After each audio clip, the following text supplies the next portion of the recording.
Everybody,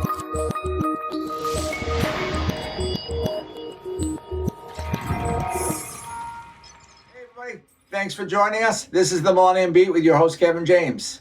I'm glad that you stopped in to listen to this podcast. Today I have Nelson and his wife, Dayla.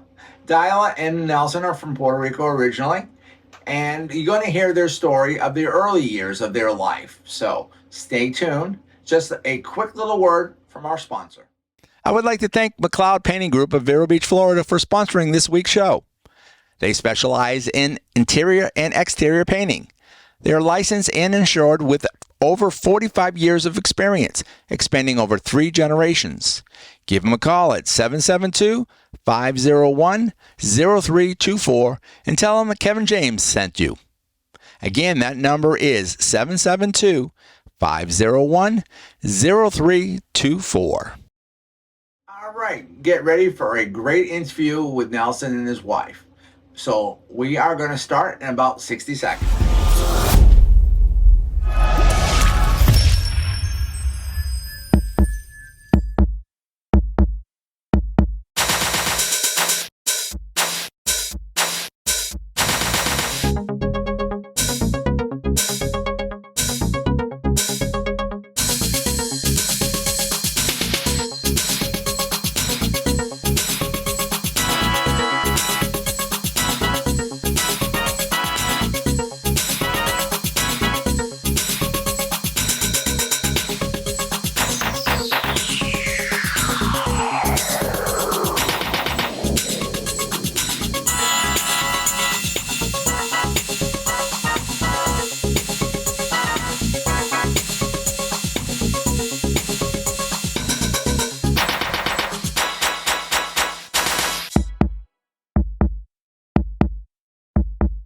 Thanks, guys, for joining us. I'm Kevin James. I'm the host of the Millennium Beat.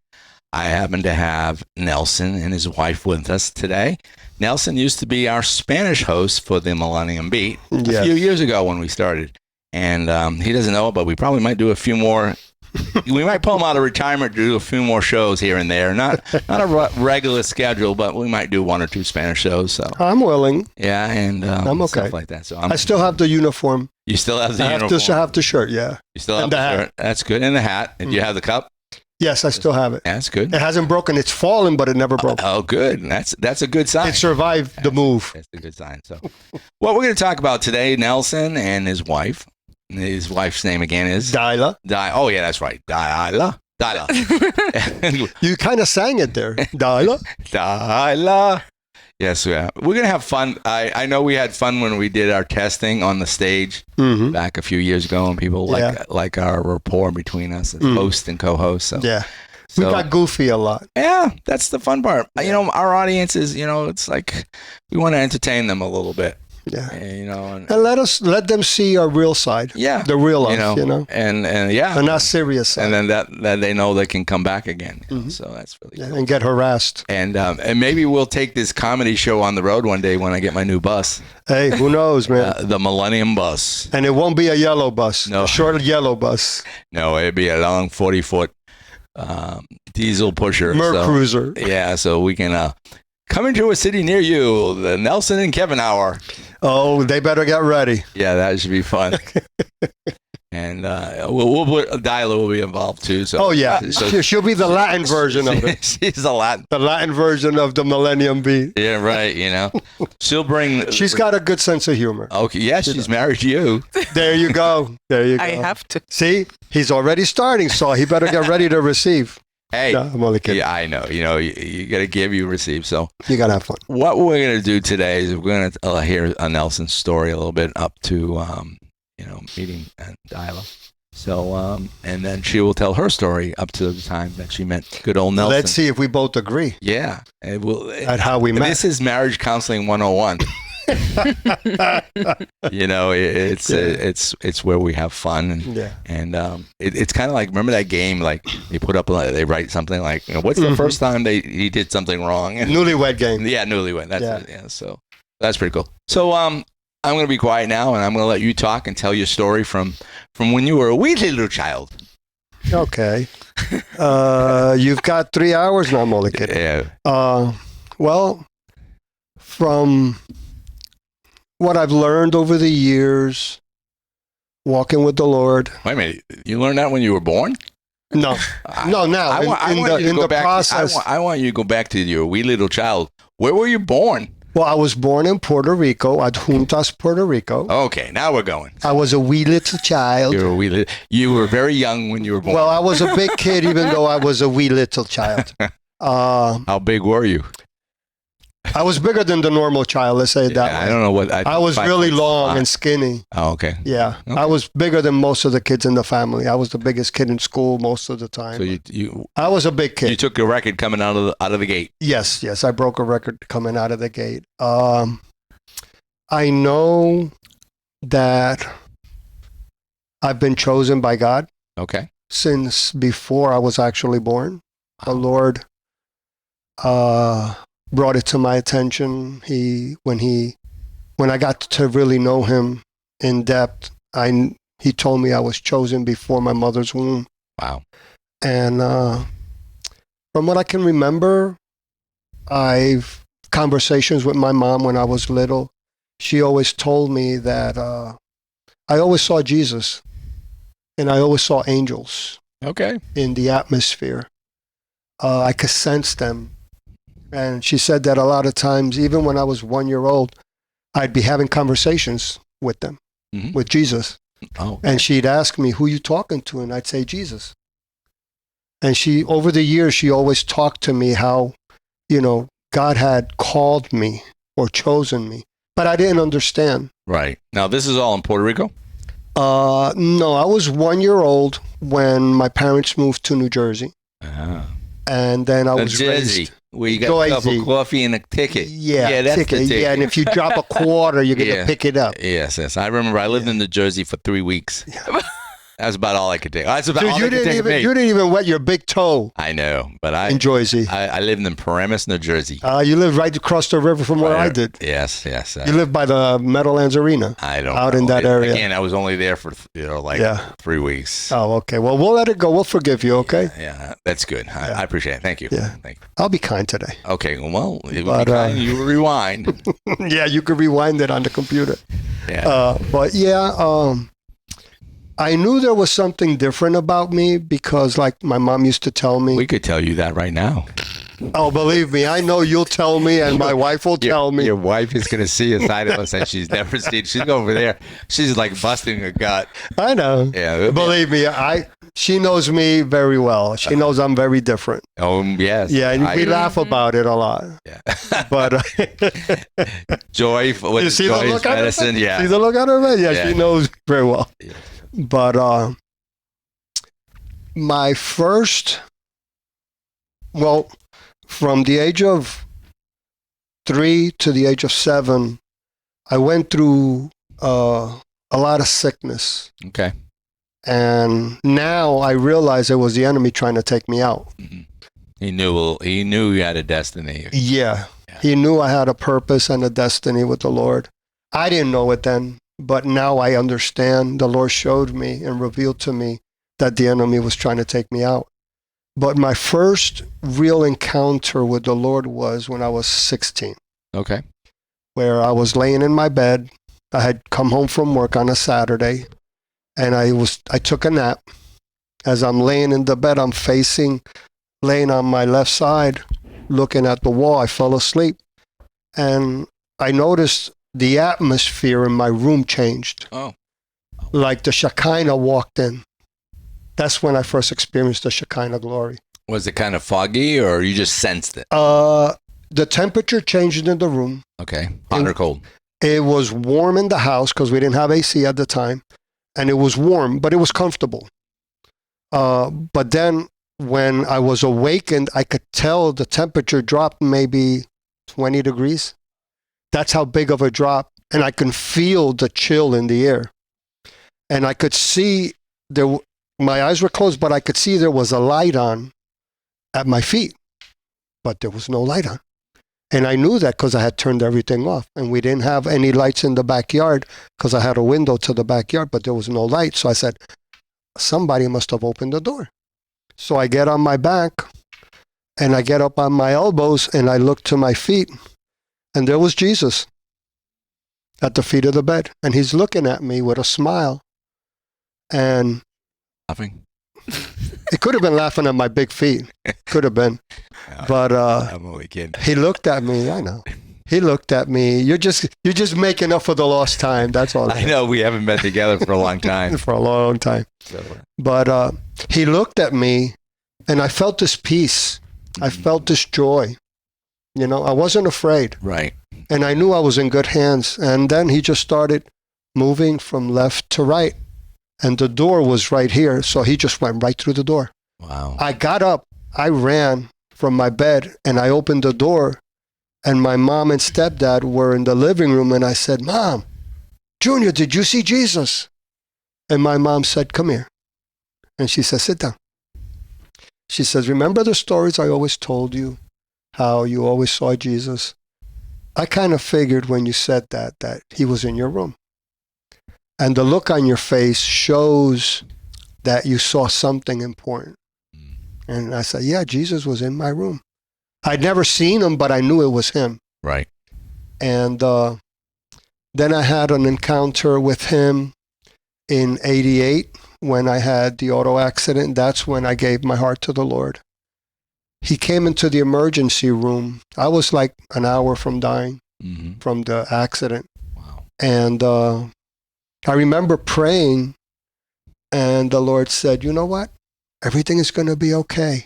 Again, in the waiting room, in the emergency room, the Shekinah glory came into the room, and all you heard was a hush, but there was a hum, like electricity in a generator was roaring, but yet it was quiet. And that's where I heard his voice for the first time so clear, like you and us, you know, us talking. I heard his voice. And he said, you're going to be okay. Everything's going to be fine. And I passed out because I had lost so much blood. Right. I woke up 3 days later, and I made the Lord a promise. If you saved me, I will serve you for the rest of my life. Okay. And he proved himself. Right. He came through. That when I was able, a year and a half later, I was able to get out of the house after recovering. And the first thing I did was go to church. How old were you then? I was 27. 27 years old. I had the accident when I was 26. At the end of... Sorry, that's my cell phone. I should have lowered the volume. Yeah, shut it off. That's my indicator that somebody sent me something. Oh, you're laughing. Yeah, well, I'll tell you what, it always comes at the wrong time. I thought they thought your life was so funny. But oh, that's funny if they actually thought that and they weren't even listening to it yet. I know. But yours is off too. Mine is on airplane mode because it's recording. So we're not in an airplane. I know. But okay. But okay, continue with your story. But so you were actually okay. You basically turned your life over to Jesus, and you told your age. Yes. So what goes on from that point? From there, I've had many, many, many great encounters with the Holy Spirit, with Jesus and the Father. So many that, and so awesome, life changing. Let's say it that way. Question, let's back up a few. You said you're 27. Let's back up to your teenage years. Mm-hmm. What was a teenage Nelson like?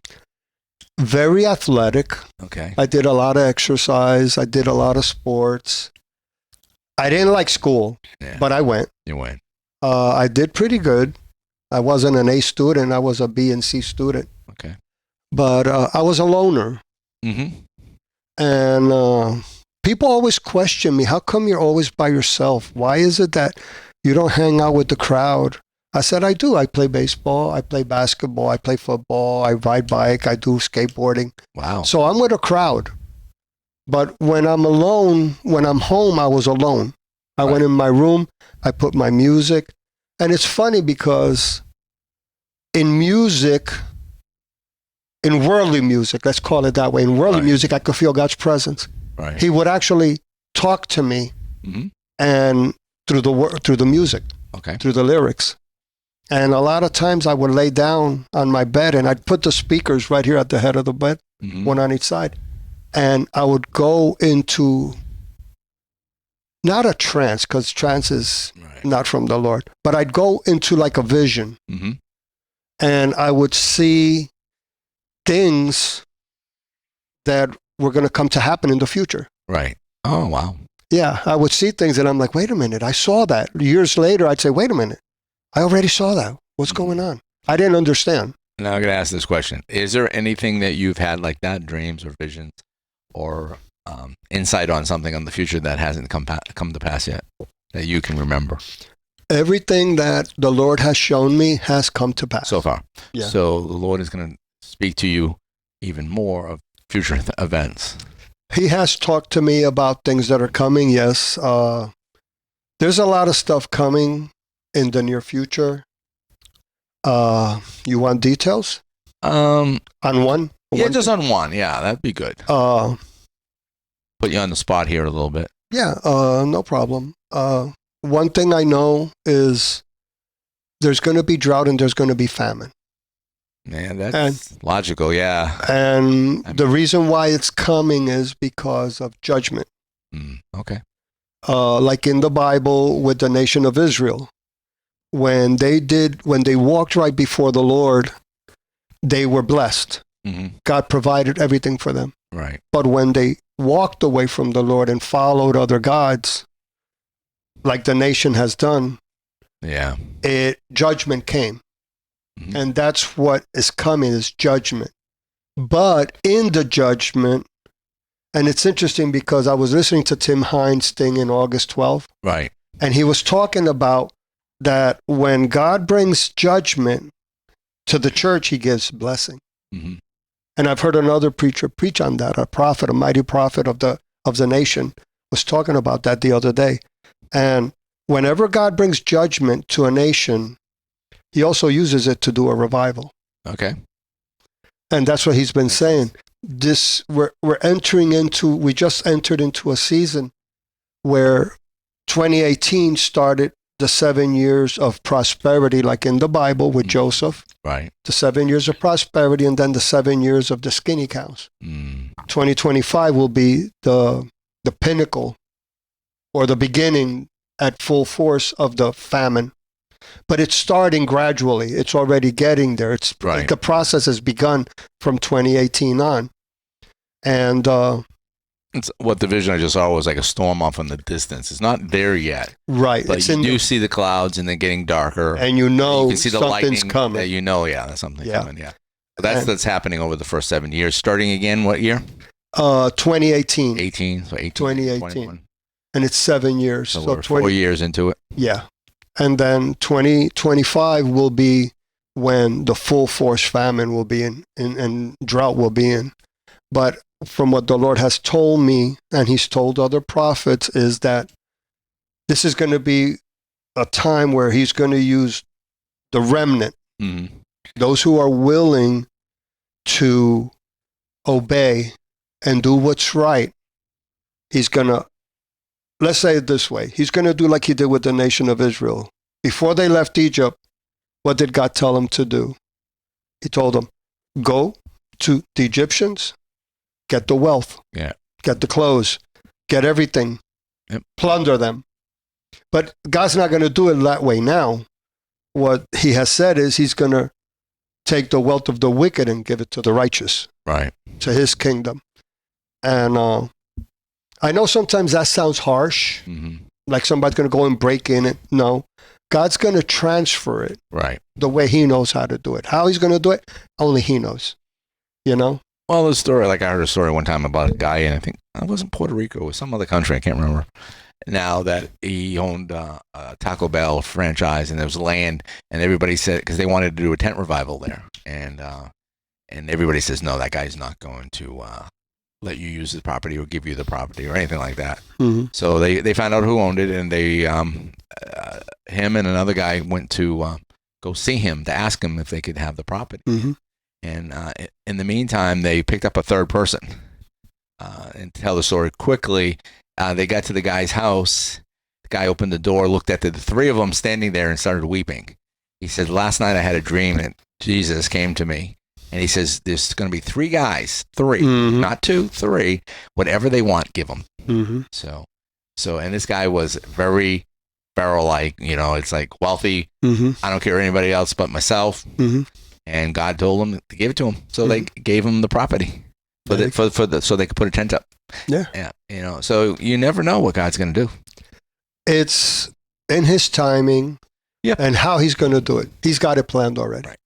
Okay. So you started having all these visions and dreams and insights. God's talking to you through your teenage year. What about your early 20s? What was going on in your life back then? My early 20s, I kind of knew I had a calling, but I wasn't sure. Right. Because people have been talking to me about the Lord, and it was like, yeah, yeah, okay, I've heard that before. But I never really submitted to God speaking to me, because He was talking through them to me. Right. He was working on my heart, but I was like, I wasn't sure yet. Do I really want this now? Am I ready for this? But like I said, in '88, when I had the accident, I was 26 years old. And then 27. Yeah, and then from there on, it's been an uphill with the Lord. Okay. So what's been going on? Okay, because you're not 30. So what's happening after 27? Tell me some things that were going on in your life, some stories that you can tell up to the time you met your wife. Well, those years were maturing years for me. Mm-hmm. The more I read the Bible, the more I got to understand, the more I grew. I still made mistakes, but I was growing. Mm-hmm. I did a lot of, I moved to South Florida because the Lord brought me to South Florida. He told me it's time in 91 to move because He was going to protect us. So you moved from Jersey? From Jersey to South Florida. South Florida, like what, the Miami area? Or? Pembroke Pines. Pembroke Pines. I know that. I've never been there, but I know that. Yeah, city. I went there when University was the last street, and everything else from there west was Everglades. Okay. Yeah, you had Hollywood Boulevard, then Little Pembroke Pines by Perry Airport, and then from there it was all Everglades. Wow. And then in the 15 years that I lived there, it became all the way out to 27. It went out. Wow. Yeah. Then He moved me here to Central Florida in 2005. He said, it's time to move again. And this is where I found out the call on my life, where the Lord called me out to be who I am today. He said, you're a prophet to the nation and to the nations. I've called you since before you were born. Mm-hmm. And it's been a very interesting walk since then, since 2005 to now. Okay. He's showed me so much of things all over the world, the nation, the church. So since 2005, so people know that, sometimes you go to a church and God has you there for a time. For a season. For a season. And then thing about Christianity is, just because you go to another church doesn't mean you stop being friends with people and the pastors and stuff like that. It's a lifetime commitment because we're all brothers and sisters. Yes. So let's talk about a couple of churches, the order of the churches that you went to. Not that you were church hopping, but God used you in different churches for different reasons. I really went to Family Christian Center in Hollywood. Okay. Then from there, I went to... Oh, wow. I can't even believe I don't remember the name of the church. That happens. It was in North Miami. I went there for 15 years, taught children's ministry for And you forgot the name of the church. And I forgot the name. 15 Words years. of Life Church. Words of Life. Oh, Words of Life. I know the... the Moore family. Rick Moore? Rick Moore. Yep. Yeah, he's the older son, yeah. Yes, I've met him. Yeah. I learned a lot there. I sat under mighty people of the kingdom. Mm-hmm. Kenneth Hagin, Norval Hayes, Joyce Myers, Benny Hinn, Oral Roberts. Oh my God! All the big ones of the faith. My big favorite one now is Jerry Savelle. He was there too. Yes. Yeah, he's the faith pastor. Yeah, I met Jerry Savelle when I worked for TBN. Yeah. He came with his motorcycles and a couple other people. He would come and preach at the church in his Harley. Yeah. Yeah, he'd all in his jeans and hat and. Yeah, we opened up the door of the set. Yeah. It's a big garage door. Mhm. We opened it up and brought all the motorcycles in. Really? Yeah. Wow. I don't remember what he preached on, but I do remember that. Yeah. No, he was a mighty man, mighty man. Yeah, I like him. He's cool. Then he brought me up here. Then I sat under the Dubois family at Family Christian Center in Okay. Port Orange. Okay, Port Orange. And from there, Mary Frances Varello, who was the prophetess that the Lord used to call me out and say, listen, this is who you are. That's where I found out in 2005 that God had called me to be a prophet to the nation and the nations. And it's been a work in progress, Yeah. in growing, learning what to do, what not to do, what to say, what not to say. I like, you ever see the skit, guys? They did a skit of one of them, like, and it was Eddie and Tom or whatever their names are. Mhm. And one of them was God, and he was chipping them away. And he, No, I never saw that. Oh yeah, you gotta look it up on YouTube. Okay. It's chipping away, and that's what God does. Yeah. He gets a little, okay, that's a little more. Yeah. Get rid of that. Yeah. Get rid of that. Yeah. Preparing you Yes. for what God, because He doesn't bring you from A to Z, like boom, Overnight. No. overnight. No. We'd mess it up. yes, We'd mess it up. we'd mess it up pretty good. So. Yeah. So at 2005, you kind of know that you're going to be you're a prophet to the nations and stuff like that. Yeah. You said you're at that last church. Where'd you go from there? From there, I went to here, to Identity. To Identity Church, In 2011, I wound up coming here. 2011, and Yeah. then you stayed at Identity. I stayed at Identity until I met my beautiful wife, Dayla. Tyler. Yes. Dayla. And that's a story in its own. Yes. Yes. Okay. So what we're going to do now is, with your help of, because your wife speaks English, Yes. but sometimes her native language is Spanish. Yes. So it's a little easier for her to speak. So Yeah. hopefully you can do some interpretation. Sure. And if you need to help me get the question to her. Sure. But it's your story. So I want to start with your story from when you were a wee little girl. Okay. And stuff like that. So let's go from there. And let's tell us where you were born and up to the time you met your lovely husband. Oh, thank you. Move the mic a little closer. There you go. It bends. Yeah, there Okay. you go. All right, good. Okay. My name is Dayla. Okay, hold on a second. I've lost you for some reason. Let me see. Go ahead, speak. Yes. Ah, there you are. I was wondering why I couldn't hear you, but you weren't really saying anything before. So as I said, I leave all these things in. I mean, we're not perfect. We make mistakes, and I forgot to hit the little green ear. Got to have the green ear on for it. So okay, let's start that one again. I'm not worried about editing it. Just go with it. Okay. My name is Dayla. I born in Puerto Rico, Pio Piedras, Puerto Rico, and I'm 41 years old. And I think you were 41 years young. yeah. Yes. Yes. Yes. Yes. Yes. Young. Young. And She's your best friend now. Second best friend. You're supposed to be there first. Oh, okay. Well, I don't mind sharing. Oh, okay. I don't mind. so I born in Puerto Rico. I grew up in Carolinas, Puerto Rico. And I got 2 sisters and a brother. And I grew up in a really dysfunctional family. Was a lot of abusive family from my dad. And the only thing I could remember was just a few good things in my life, but not a lot of them. Mm-hmm. And when I was 14 years old, I had to choose or still living this life with abusive life and the whole my life for 14 years, or just move on and trying to find out your way. Mm-hmm.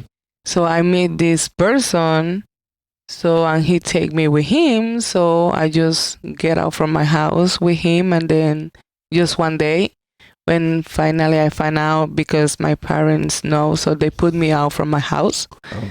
So I had to start living like a forced life with him because I don't have a choice. How old were you at that time? 14 years old. 14, okay. Yeah. So I have to choose. Okay, I live You want me with to him. translate in Spanish? No, 14. it's all right. 14 is 14. Okay. Okay. All right.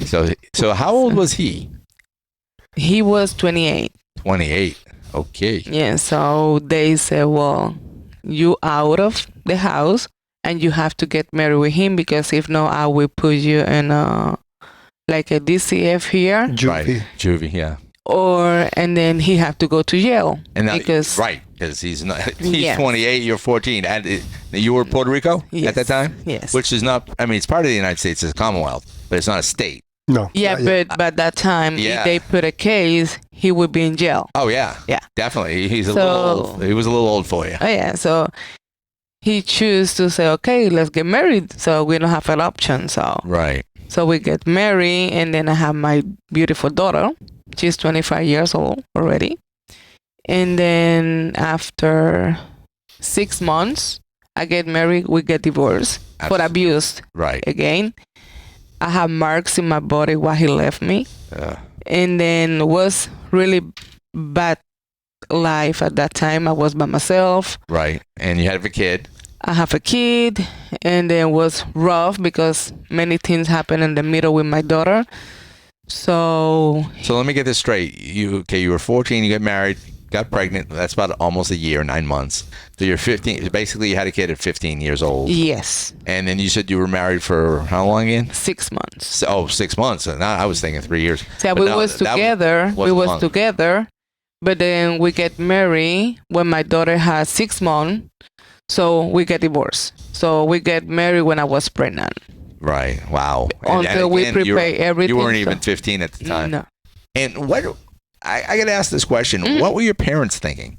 Because if my daughter at 14 years old was dating a 28-year-old guy, I would not. I would be livid. I would not let that happen. Well, because my life, was my mom. I don't blame my mom Mhm. because she went through abuse too. Right. So, but my dad was more like he doesn't care. Right. He was so abused with us, with my sister and my mom.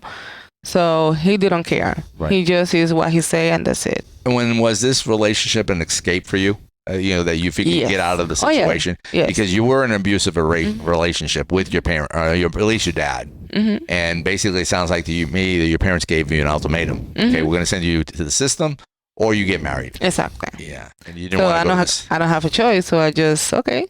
So and then I talk with him. So I said, "You want to go to jail? I don't want to go to that place. So Right. you don't want to go to jail. So we had to do what we had to do. Okay, So and then in the middle time, I get pregnant. We know was married by that time. So when I was pregnant, I get married, get my baby, and then we get divorced right, because he was doing crazy things too, was an abusive relation things too. So I was living with my sister because I didn't talk with my parents. Because of my parents, they took away my daughter from me because I was a child. right, It doesn't matter that I was married, I was a child. So the court over there said, you are a child, it doesn't matter, you're not an adult yet. right, So they took my baby from me. So it was hard. right, So and then in that time I'm trying to go to church before I left my house when I was 14, but it was so hard. Because every time you try to go to church they treat you really bad. hmm So I said, well, I don't go to church no more. So I just trying to find somebody took me from my house right, from that time. So I find that person. I said, okay, so let me go. And then after that, and I get my baby back. Was like in and out because I don't have a stable place at that time.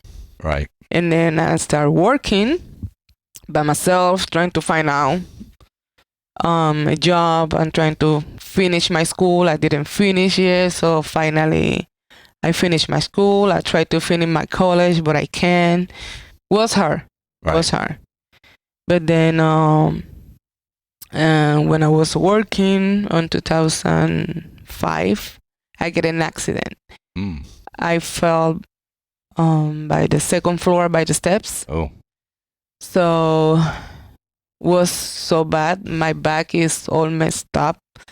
It's supposed to have a big surgery in Puerto Rico, but the doctor over there say, here, the surgery you need, we can do it in here. Right. You have to move to United States because we can do it in here. It's so big. Right. They give me some treatment. They give me some treatment on something, but that doesn't work. Mm-hmm. So I'm start making plans for moving over here. Okay. And then because I found a place to get my surgery in Jacksonville and a Kendall Hospital over here. But because that's why I'm here, because the other way I was in Puerto Rico. So Right. the doctor sent me over here. God had other plans for her. Yeah. So when I get here, because I changed my license Mhm. because I didn't know how that worked, Right. they said, well, now you are not like visitor, you are a resident. Right. So they can do my surgery here. Was hard. Mm-hmm. Was hard. I was fighting my Social Security because of my conditions for my back, but that doesn't happen. Was 8 years working with that. Nobody want to do the surgery. Still waiting for that surgery. Right. And they said if I don't have that surgery, I can't even walk because my back is really, really bad. Right. And then God had me here because there's no other way I could walk. Right. Her back, when she fell, in the lumbar area, Mm-hmm. it shifted and it shifted. Wow. If let's say she falls from a pretty high place and she lands on her sitting, she could be crippled for life. Oh, wow. Yeah. So I came in here in 2010. I was refusing to stay here because I'm missing my Iceland. I'm missing my place. All my family is there. Right. But God have a different plan for me. And only here is my parents and me. That's it. Okay. What about me? Well, Okay. you're not in the picture yet. Okay. I'm not there yet. You're invisible at the moment. Exactly. Yeah, you're not there. You're invisible. I've got a white shirt. You got to be able to see. I can't see you. Talk So about her now. You had your time. I'm instigating. Let her speak. Go ahead, baby. So, and after that, I still working with the Social Security, but they deny. After 8 years, Okay. finally they say, you know what? No more. You are denied for everything. So you have to get another conditions or something for we approve. I said no. I went through a lot because I went to try to do different things in my life, but nothing worked. Right. So finally, I was living with my parents. I was living by myself because I have an apartment. So it was a little bit rough, but I'm still here. Finally, in 2016, I have a job at Walmart. And after they denied my case on Social Security, so I said, you know what, I had to do something. I'm gonna start working or get back to Puerto Rico, but I don't have nothing because when I moved here, so I sell everything over there. So I started working at Walmart, and then I met him over there, just like a customer, walking in and out, just not even friends. Right. Not even like friends because He caught your eye. Look at this strange guy. I want to get to know this guy. Yeah, he always go over there to buy some fruits, some vegetables, something Yeah, for I his used to days. go buy my breakfast and I used to go buy my lunch every morning at 5 in the morning. and that's when you were. So yeah. She was there. Yeah, she was a security, making sure I didn't do anything wrong. Oh, okay. Yeah. So, and then every time he goes, he look for me or say, hey, he called me cousin. In Spanish is prima. Okay. So, Cousin. yeah. Because she reminded me of a cousin of mine from up north. Okay. The doctor is in. You Yeah, have- yeah, the doctor's in. Yeah, Okay. So you met him. All right. What we're going to do is we're going to stop there. I think it's a good stopping point. But actually, let me back up a little bit, because we talked a lot about things that happened to you, your back, and your birth of your daughter and stuff like that. Before we go off the air on this show, let's talk a little bit about your walk up to that point as a Christian, as a daughter of the living God.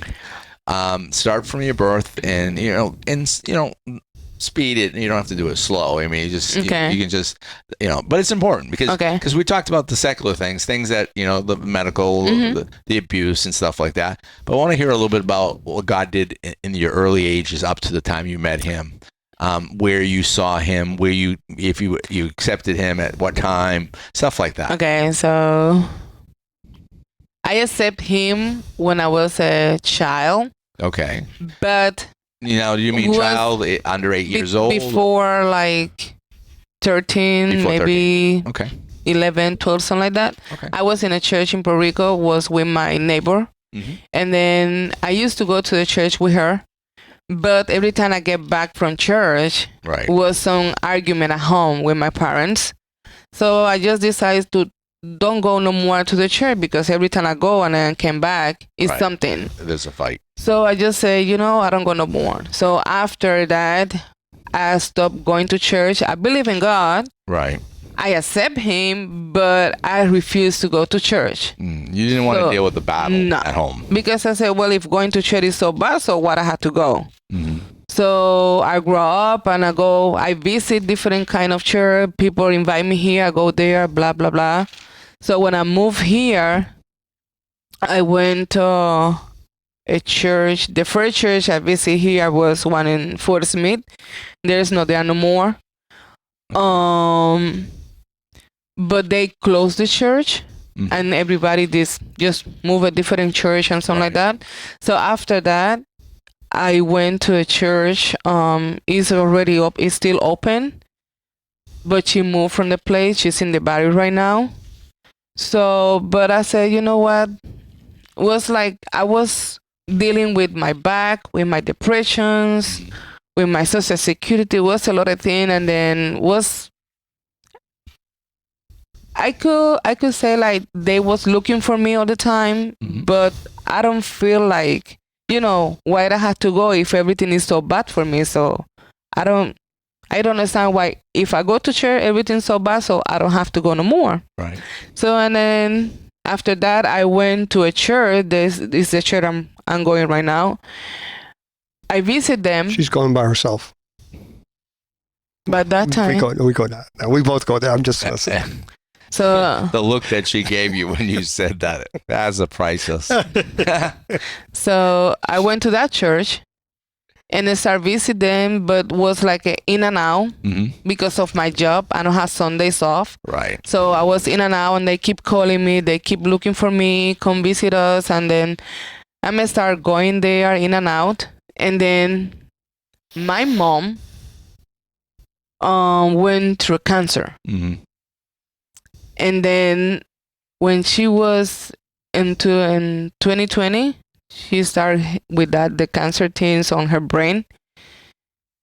So that's the time I said, well, God, if you heal her, I will be there, because I need her. That's the only thing I have, Right. I'm part of my daughter, but she's in Puerto Rico. I don't have nothing else. I just need her.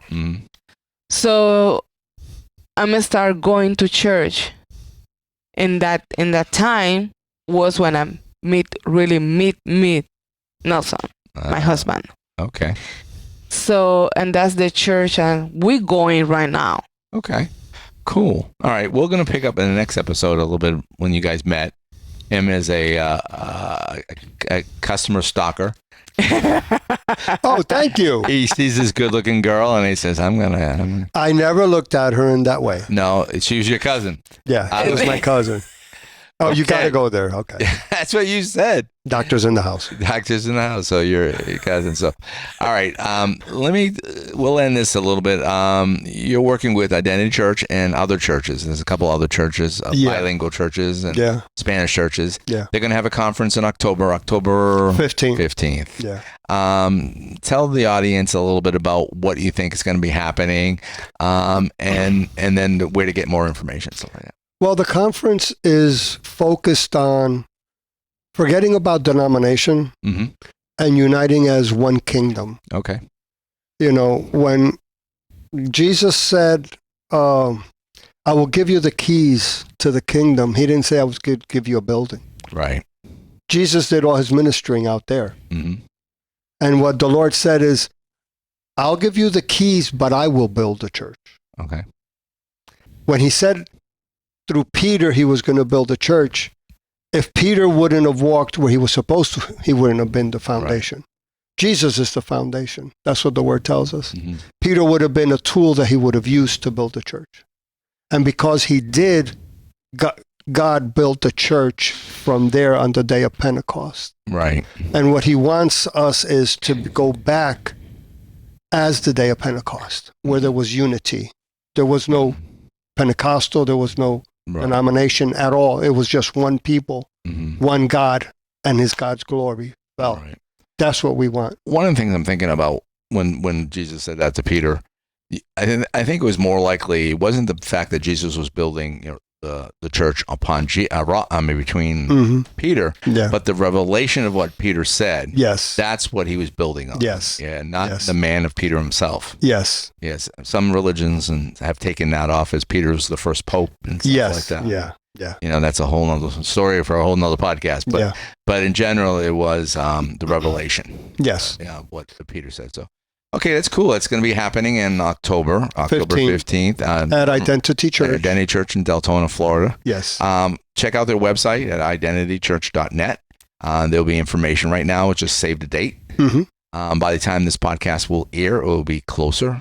So it might already information of the conference will be up by that time. Yes. So yes. Because this will air in a month or so. Mm-hmm. So, well, everybody, thanks for listening to the Millennium Beat with your host, Kevin James.